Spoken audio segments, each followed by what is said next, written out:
Assalamualaikum to all of you. This is Javeria Sharjeel Khan and this is the second lecture of your GSA.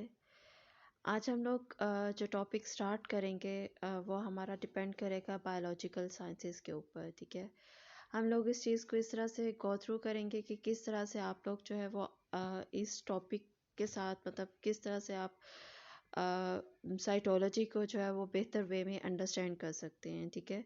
जो first हम लोग इसमें topic discover करेंगे आज आप लोग जो अंडरस्टैंड करोगे that one is introduction to cytology. Second one हम लोग इसमें बेसिक कंपोनेंट्स देखेंगे सेल के। हम लोग इसमें डिफरेंट जो एनिमल और प्लांट सेल्स में डिफरेंसेस हैं उनको स्टडी करेंगे। एंड देन हम लोग प्रोकैरियोटिक एंड यूकैरियोटिक सेल्स का एक ब्रीफ सर्वे जो है वो लेंगे, ताकि हम लोग जब आगे आप लोग जंप इन करो साइटोलॉजी में तो आप लोगों के पास ये बेसिक्स जो हैं ये हों और आप लोगों को प्रॉब्लम ना हो लेक्चर्स को अंडरस्टैंड करते हुए आप लोग इजीली इन चीज़ों के अकॉर्डिंग अपने जो नोट्स हैं वो कंपाइल कर सकें और उनको जो है वो कॉन्सेप्ट्स जो हैं वो क्लियर कर सकें। Let's start. Introduction of cytology. जब आप लोग साइटोलॉजी की बात करते हो इट मीन्स कि आप लोग बात कर रहे हो सेल स्टडीज़ के ऊपर, ठीक है। आप लोगों का जो सेल है वो डिपेंड करता है डिफरेंट कंपार्टमेंट्स के ऊपर। डिफरेंट आपके उसके पार्ट्स होते हैं जिनको आप लोग स्टडी करते हो इन साइटोलॉजी एज वेल एज आप लोग उसको क्योंकि इस चीज़ से फेमिलियर हैं कि सेल जो होता है वो बेसिकली आप लोगों का स्ट्रक्चर वाइज और फंक्शन वाइज जो है वो आपकी बॉडी में यूनिट है, एक बहुत इंपॉर्टेंट। आप कह लें कि सेल जो है वो लाइफ का बहुत इंपॉर्टेंट यूनिट है, ठीक है। तो आप लोग इसमें क्या चीज़ अंडरस्टैंड करते हो कि सेल से रिलेटेड जितनी भी आप लोगों के पास एबनॉर्मेलिटीज़ आ जाती हैं या आप लोगों के पास इसमें कोई भी आप इसका फंक्शन देखना चाह रहे हो, आप इसमें इसके पार्ट्स देखना चाह रहे हो, आप इसमें इसके फंक्शंस देखना चाह रहे हो कि किस तरह से ये इसके डिफरेंट ऑर्गेनेल्स जो हैं वो कौन कौन सा काम जो है वो परफॉर्म कर रहा है आप लोगों के सेल में, तो वो आप लोगों की बॉडी में, तो आप लोग क्या करते हो, आप लोग साइटोलॉजी को जो है वो स्टडी करते हो।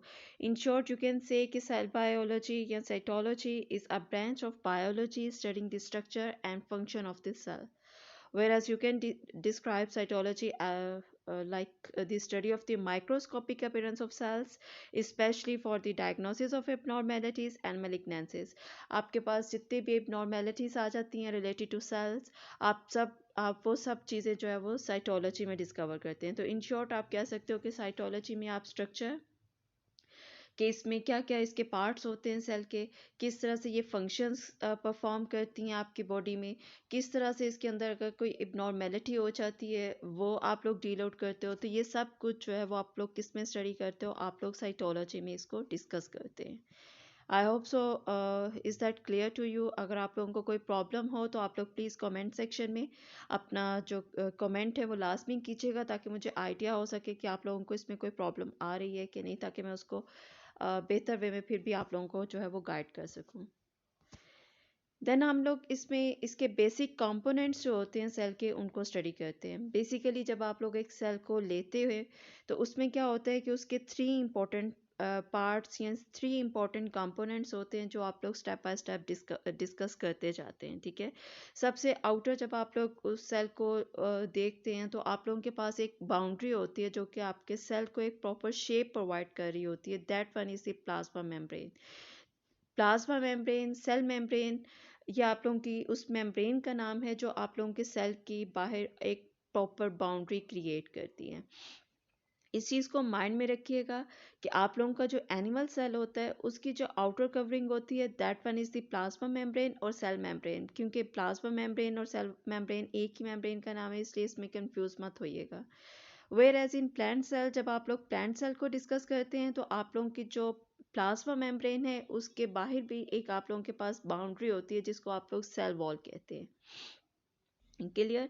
देन आप लोगों के पास फर्दर आप लोगों का जो नेक्स्ट इसमें कंपोनेंट होता है या जो नेक्स्ट आपके सेल का जो पार्ट होता है that one is the cytoplasm, ठीक है। Cytoplasm actually semi solid material होता है और इसमें डिफरेंट जो सेल ऑर्गेनेल्स होती हैं वो यहाँ पर मौजूद होती हैं जो कि अपने डिफरेंट फंक्शन अपने जो उनको असाइन किया गया वो यहाँ पर वो परफॉर्म कर रही होती हैं, जो आप लोगों के सिलेबस में भी मौजूद हैं, जो हम लोग स्टेप बाय स्टेप उनको डिस्कस करते जाएंगे, ठीक है।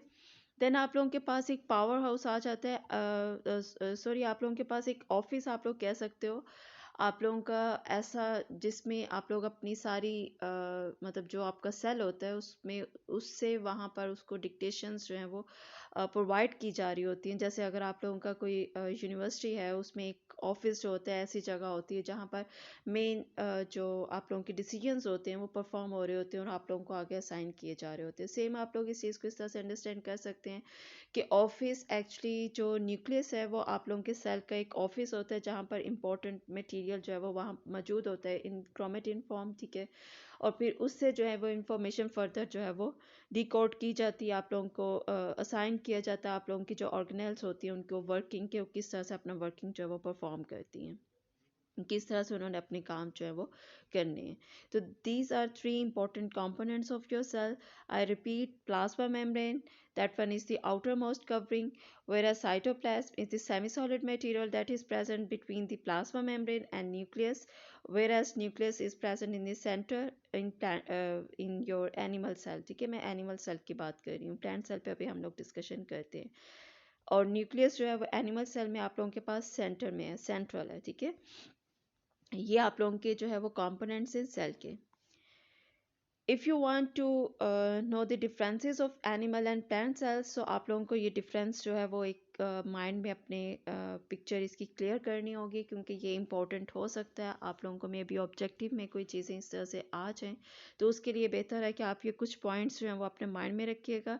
और अगर आप लोगों को पेपर में इस तरह से कोई क्वेश्चन आता है कि how you can differentiate animal and plant cells, then you have to make a table दिया। मैंने आप लोगों को अपनी प्रीवियस जो ओरिएंटेशन था उसमें आप लोगों को एक्सप्लेन किया था कि आप लोग किस तरह से टेबल में सिमिलैरिटीज़ एंड डिसिमिलैरिटीज़ जो है उनको मेंटेन करते हो, ठीक है। यहाँ पर आप लोग 4 कॉलम्स भी ड्रॉ कर सकते हैं। फर्स्ट आपका सीरियल नंबर, देन करेक्टरिस्टिक्स, जिसमें आप लोग डिस्कस कर सकते हो कि हम लोग इसमें आउटर मोस्ट लेयर डिस्कस कर रहे हैं, और फिर आप लोग प्लांट सेल और एनिमल सेल में उस चीज़ को क्लियर करते जाएंगे, ठीक है। This is the way out for similarities and dissimilarities, ठीक है। देन आप लोग एनिमल सेल में अगर इस चीज़ को देखते हो कि हमारे पास जो आउटर मोस्ट लेयर है, मैंने आप लोगों को ये चीज़ पहले भी एक्सप्लेन कर दी है, that one is the cell membrane और plasma membrane. Whereas in plant cell the outermost layer is cell wall, ठीक है। आप लोगों के पास जो है वो सेल वॉल होती है जो कि प्रोटेक्टिव लेयर होती है आप लोगों के प्लाज्मा मेम्ब्रेन के बाहर भी, ठीक है। देन सेकेंड आप लोगों के पास न्यूक्लियस होता है जो कि सेंटर में होता है एनिमल सेल के, ठीक है। और ये आप लोगों के पास लार्ज होता है। Whereas in plant cells आप लोगों के पास न्यूक्लियस जो है वो एक साइड पर होता है। यहाँ पर वैक्यूल्स जो हैं वो ऑपोजिट होते हैं, ठीक है। आप लोग उसको इससे बिल्कुल ऑपोजिट उनका क्राइटेरिया होता है, उनका वे आउट होता है। फॉर इंस्टेंस आप लोगों के पास जो एनिमल सेल्स होते हैं उनमें स्मॉल वैक्यूल्स मौजूद होते हैं, और प्लांट सेल्स में आप लोगों के पास एक सेंट्रल वैक्यूल मौजूद होता है। प्लास्टिड्स जो हैं वो एनिमल सेल्स में एब्सेंट होते हैं, क्योंकि यहाँ पर कलर इम्पार्ट करने के लिए आप लोगों को डिफरेंट हार्मोन्स होते हैं, जैसे मेलानाइन है, ठीक है, वो आप लोग एनिमल सेल्स में मौजूद होता है। प्लांट सेल्स में प्लास्टिड्स मौजूद होते हैं जो कि आपके डिफरेंट, जब आप उनकी क्लासिफिकेशन देखोगे तो आप लोगों को आइडिया हो जाएगा कि कौन मतलब अगर आप उसमें क्लोरोप्लास्ट देखते हो, क्रोमोप्लास्ट देखते हो, या आप लोग लिक्विडप्लास्ट देखते हो, तो उनमें उनकी क्या क्या स्पेशलिटीज़ हैं, ठीक है। ये डिफरेंट कलर्स जो है वो इम्पार्ट करते हैं। क्लोरोप्लास्ट आप लोगों के पास ग्रीन कलर इम्पार्ट करते हैं। क्रोमोप्लास्ट जो है वो आप लोग डिस्कस कर सकते हैं कि पेटल्स के जो डिफरेंट कलर्स होते हैं वो क्रोमोप्लास्ट की वजह से होते हैं, और लिक्विडप्लास्ट जो है वो कलरलेस होता है, ठीक है। तो ये हम उनको स्टेप बाय स्टेप डिस्कस करते जाएंगे। देन आप लोग एनिमल सेल्स में डिस्कस करेंगे कि सेंट्रियोल्स प्रेजेंट होते हैं, जो कि आप लोग बता सकते हो कि सेंट्रियोल्स इज दैट पॉइंट कि वहाँ से आप लोगों की जो सेल डिवीजन है वो इसमें स्टार्ट हो रही होती है। वेयरएज जो सेंट्रोसोम्स हैं ये एब्सेंट होते हैं इन प्लांट सेल्स, ठीक है। देन आप लोग एस्टर्स फॉर्मेशन का डिस्कशन कर सकते हो कि एनिमल सेल में ड्यूरिंग सेल डिवीजन आप लोगों के पास एस्टर्स बनते हैं, वेयरएज इन प्लांट सेल्स एस्टर्स नहीं बनते, ठीक है। ये स्पिंडल्स होते हैं जो कि मतलब सेंट्रियोल से ओरिजिनेट कर रहे होते हैं, तो एनिमल सेल्स में होते हैं, लेकिन प्लांट सेल्स में आप लोगों के पास मौजूद नहीं होते। देन एनिमल सेल में आप लोग इस चीज़ को डिस्कस करेंगे कि इसमें जो डिवीजन होती है वो कंस्ट्रक्शन के थ्रू होती है, whereas in plant cells आप लोगों के पास जो सेल डिवाइड करता है वो फ्रैग्मोप्लास्ट प्रोसेस के थ्रू जो है वो हो रहा होता है, ठीक है। उसकी डिवीजन आप लोगों के पास इस तरह से चलती है। Then this is the diagram that is important to understand the differences between plant cells and animal cells.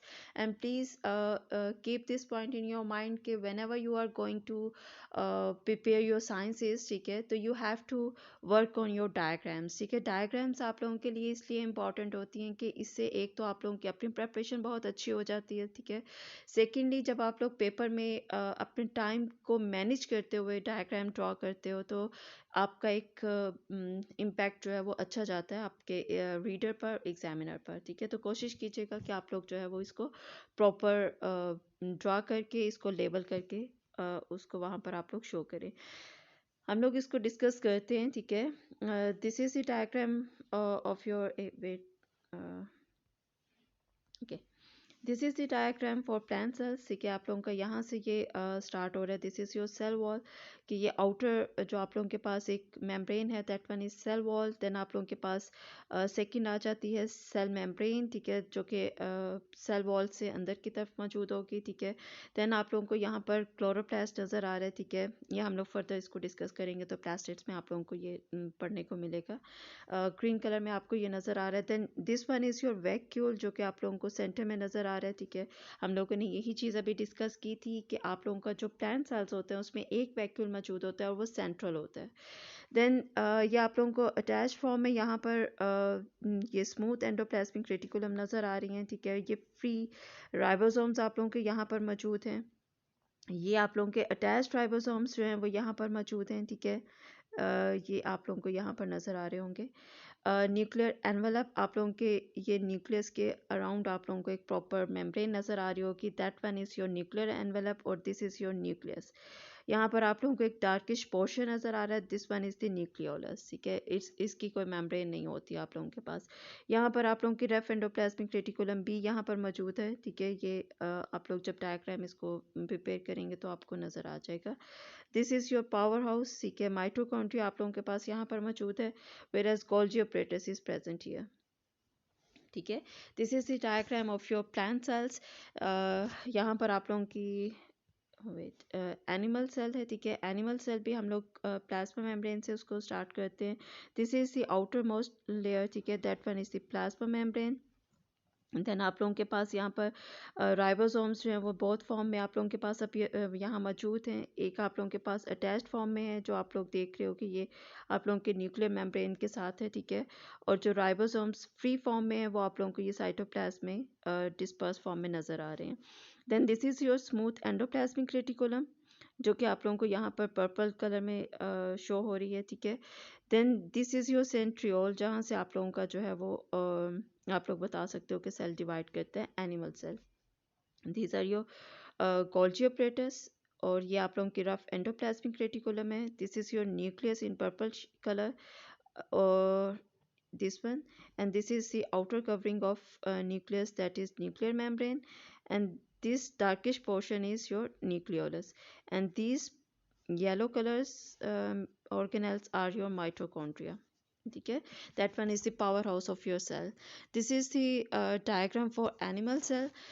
You guys have to prepare wait both the diagrams along with their proper description, अगर आप लोगों ने इसको proper करना है, ठीक है.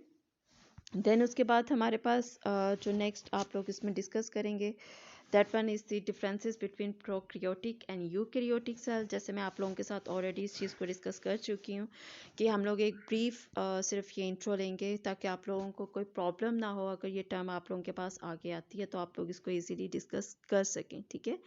Prokaryotic cells and eukaryotic cells, आप लोग इसको इस तरह से अंडरस्टैंड कर सकते हैं कि आपके पास जो प्रोकैरियोटिक सेल्स होते हैं, these are the primitive cells. Primitive cells इस तरह से कि इसमें ऑर्गेनेल्स जो हैं वो इतनी आप लोग कह सकते हो कि कॉम्प्लेक्स फॉर्म में नहीं होती, ठीक है. आप लोगों के पास इसमें जो न्यूक्लियर मटेरियल होता है वो आप लोग बता सकते हो कि वो प्रॉपर नहीं होता, ठीक है. उसकी प्रॉपर बाउंड्री नहीं होती. लाइक अगर आप लोग यूकैरियोटिक सेल्स की बात करते हो तो यहाँ पर ये कॉम्प्लेक्स सेल सेल्स होते हैं, ठीक है, एडवांस सेल्स होते हैं विथ प्रॉपर ऑर्गेनेल्स, ठीक है। आप लोग बता सकते हो कि इसमें जो न्यूक्लियस होता है आप लोगों का वो प्रॉपर होता है, ठीक है, और उसमें जो क्रोमेटिन मटेरियल है वो आप लोगों का सेफ होता है। आप लोगों के जो न्यूक्लियर एनवेलप है वो आप लोगों के मटेरियल को एक ही जगह पर एक प्रॉपर एरिया में जो है वो उसको रखती है, ठीक है। आप लोग बता सकते हो, एग्जांपल कोट कर सकते हैं कि हमारे पास जो प्रोकैरियोटिक सेल्स होते हैं इसकी कॉमन एक एग्जांपल जो है वो आप लोगों के पास बैक्टीरियल सेल्स की होती है। वेयरएज जो यूकैरियोटिक सेल्स हैं वो आप लोग बता सकते हैं कि एनिमल्स एंड प्लांट सेल्स में होते हैं, ठीक है। ये हमारे यूकैरियोटिक सेल्स जो हैं वो इंक्लूड होते हैं, क्योंकि आप लोगों के पास जो न्यूक्लियस यहाँ पर मौजूद होता है आप एक्सप्लेन कर सकते हैं कि वो प्रॉपर जो है वो न्यूक्लियर बाउंड्री के साथ मौजूद होता है। आप लोगों के पास फर्दर एक टर्म चलेगी यूनिसेलुलर एंड मल्टी सेलुलर, ठीक है। यूनिसेलुलर उसके नेम से आप लोगों को आइडिया हो रहा होगा, यूनी मीन सिंगल सेल, ठीक है, और मल्टी सेलुलर जो मल्टी सेल्स के ऊपर डिपेंड कर रहे होते हैं। यूनिसेलुलर आप लोग प्रोकैरियोटिक सेल्स मतलब इनके अकॉर्डिंग इनको देख सकते हो कि सिंगल सेल्ड होते हैं, ठीक है, जैसे बैक्टीरिया सेल है, ठीक है। यूकैरियोटिक सेल्स जैसे मल्टी सेलुलर्स हैं, ठीक है। तो उनमें आप लोगों को पता है कि एनिमल्स एंड प्लांट सेल्स जो है वो ट्रिलियन और बिलियन सेल्स के ऊपर डिपेंड कर रहे होते हैं। दैट्स वाई आप कह सकते हो कि ये हमारे पास मल्टी सेलुलर्स हैं, ठीक है। This is all about today. अगर आप लोगों को इसमें कोई प्रॉब्लम हो तो प्लीज़ कमेंट सेक्शन को यूज़ कीजिएगा, उसमें मुझे बताइएगा कि अगर आप लोगों को कोई प्रॉब्लम हुई है किसी टॉपिक में तो आप लोग मुझसे मुझे बता सकते हैं, ठीक है। और इंस्टाग्राम में भी आप लोग जो है वो अपनी असाइनमेंट्स और इससे रिलेटेड मटेरियल और फेसबुक पेजेस पर भी देख सकते हैं, इसलिए don't forget to subscribe the channel. और आप लोग प्लीज़ कोशिश कीजिएगा कि इंस्टाग्राम और फेसबुक पर भी इन रहें, ठीक है, उसको भी लाइक कर लीजिएगा। और कोई प्रॉब्लम हो तो आप लोग मेरे साथ डिस्कस कर सकते हैं इन ऑल प्लेसेस, ठीक है, जो मैंने आप लोगों को प्रोवाइड किए हैं। नेक्स्ट लेक्चर आप लोगों का जो होगा उसमें हम लोग फर्दर डिस्कस करेंगे सेल से रिलेटेड। आप लोग प्लाज्मा मेम्ब्रेन से हम लोग स्टार्ट करेंगे, ठीक है। देन उसके बाद हम लोग फर्दर प्लाज्मा मेम्ब्रेन का स्ट्रक्चर फंक्शन सब कुछ डिस्कस करने के बाद आप लोग साइटोप्लाज्म पर जाएंगे और अपनी ऑर्गेनेल्स डिस्कस करेंगे। देन हम लोग फर्दर उसमें न्यूक्लियस को डिस्कस करने के बाद फिर इसको वाइंड अप करेंगे साइटोलॉजी को, ठीक है। आई होप सो आप लोगों को चीज़ें काफ़ी क्लियर हो गई होंगी। दुआ में याद रखिएगा। इंशाल्लाह ताला नेक्स्ट लेक्चर में फिर मिलेंगे। Take care. अल्लाह हाफिज़।